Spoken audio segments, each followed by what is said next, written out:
What's going on, everybody? It's FREEDO here for Your Overwatch. Today we're going to be breaking down the concept of the carry role, what it means in Overwatch. Is it even really a thing? Is it possible? A lot of people ask me, how do I carry myself out of the lower ranks? How do I carry myself out of gold? How do I carry a bad team? Well, in some ways it is possible, and in some ways it's not. So let's break it down. What I would define a carry role as is a hero or a skill set that is going to have an impact on so much of the game that it's possible to carry on. Now, to be honest, these characters are going to shift from meta to meta. In the last meta, as we talked about on this channel, Ana was a pretty decent carry role because she could do so much and her ultimate ran the game. So if you put all of that in your hands, keeping your team alive, popping Nano at the right time, setting up to win team fights, sleeping the enemy team's Nano when they try to do it, you can almost single-handedly carry the game. But with Nano nerfed and we're in an entirely separate meta now, that concept's gonna shift onto other heroes. Now, I think the two roles that carry the most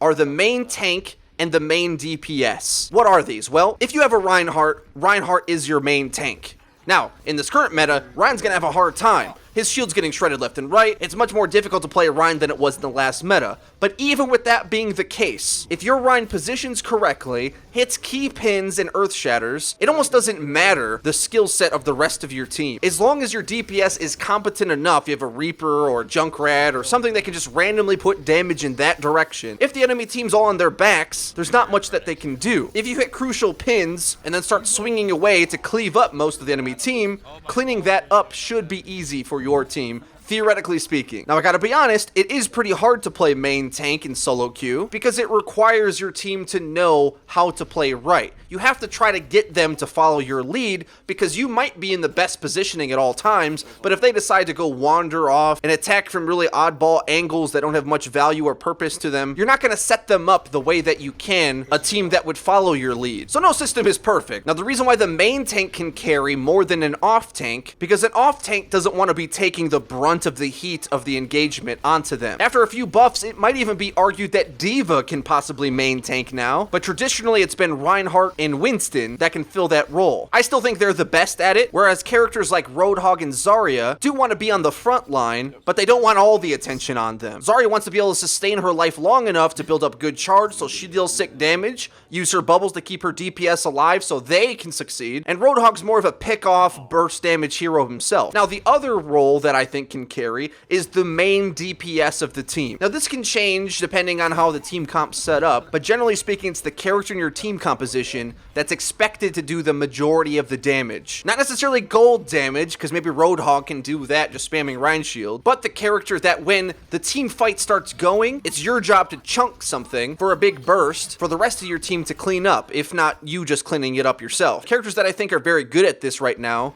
are like McCree, Soldier, and Reaper, who though all three of them have different play styles, the best way to play them is to pivot on a strong position and just keep laying big bursts of damage onto the main team fight. Target prioritization is key, but hitting crucial critical hits can help accelerate your team to win team fights more often. The difference between the enemy team's main DPS dealing mediocre damage and your main DPS hitting big critical hits in rapid succession is all the difference between winning and losing a team fight. And that's why these carry roles have to be respected, and you should have some of your best players on those positions playing them. If you have a main tank that makes a lot of mistakes and doesn't take the best positioning and timing his battles appropriately, the rest of your team is going to be open to get wrecked. And at the same time, if your main DPS can't pull their own weight, can't stay alive, can't hit better shots than the enemy team, you're going to suffer in the damage department. So now, in this meta especially, I think it's even harder to heal than it used to be. So if you're trying to rank up playing one of the healers, I suggest that you take up shot calling, and try at least to make sure you coordinate with your main tank so that they're doing their job at all times, so that the rest of your team can succeed. Because we're no longer in a meta where you can just pick Ana and get more nanos than the enemy team and win. Now Overwatch is more based upon the core fundamentals of the team fight, and that comes down to proper positioning, shielding, and skill shots. And those are the areas that first have to be secured to overcome the enemy team. If you're too poor in any of those areas, it probably isn't going to matter where your team is succeeding elsewhere. Now, of course, this video was more scoped towards the mechanical skill set of the individual player, but in reality, a huge section of the game can just come down to proper grouping up and synergy with your teammates. Now, the issue is with making videos like this is that in reality, the solo queue meta has its own problems altogether. There always seems to be a a problem with there being too many players that want to play DPS carry roles and far too few players that actually play the tank carry role. The truth of the matter is, if you're trying to carry yourself out of a rank, the best way to do it is to be realistic about where your skill set is. If you're good enough to play DPS, you can make a massive contribution to the team, and likely, you could start to earn more wins if you learn to master the main tank position, which also has a massive impact on every team fight. Overwatch is a deep enough game where you don't necessarily need FPS skills to do very well. So realistically speaking, if your goal is to rank up, you'll need to be playing heroes that you personally can get a ton of value out of and succeed at doing the job they need to be doing. A lot of the time, you might be doing that and still losing games, and that's where the law of averages comes through. A lot of your games in ranked are just going to be lost causes. I had a horrific Volskaya game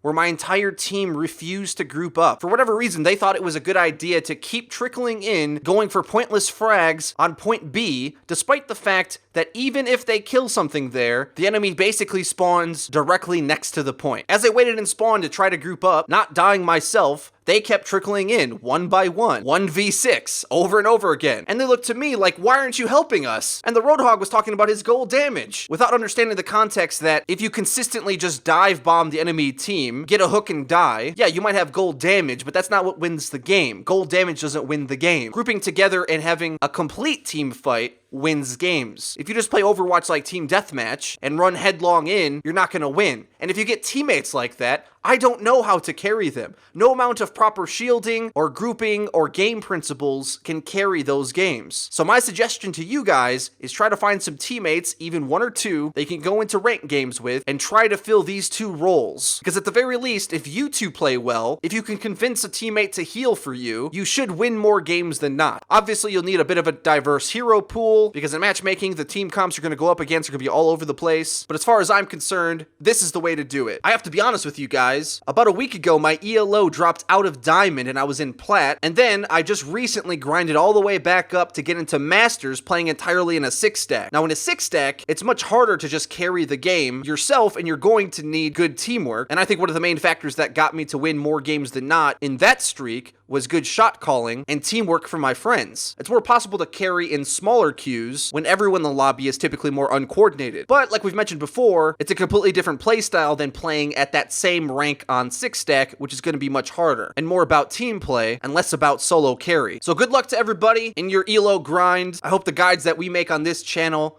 and our approach to the game helps improve your skill rating. I don't mean to try to snub healers in this video. Healing is definitely very important to the team and you have to have it, but the problem is no amount of sick healing will save you from your Reinhardt charging in and dying for free every time, or to save a DPS who can't hit a shot. I love you healer mains, and I enjoy playing healer whenever I can, but they can't carry the game, unfortunately. So, anytime you see that meme, blame the healers, remember to yourself, whether the healers are playing correctly or not, the majority of the game is put in the hands of the main tank and the main DPS. If you enjoyed the video, please hit the like button. It really does help us out. Subscribe to the channel if you haven't already. We upload each and every day, and we also live stream on Twitch every day. Just yesterday, did a 5-hour stream in a 6-stack, and I got into Masters. What a glorious day. We do a few different types of streams, so you're gonna want to set up email notifications so you can see when we go live, as well as by the title, figure out what type of stream we're doing that day. Check out our Discord server, linked in the description of each and every video, to interact with fellow fans of the channel and find groups to pair up with to play Overwatch on any console, on any platform, at any skill rating. Follow us on Twitter for stream announcements, cool clips from our live streams, and other updates and announcements, as well as to converse with us about the meta of the game. On Twitter, we're at YourOverwatchYT. That's been it for me. I've been FREEDO for Your Overwatch. I'll see you guys next time.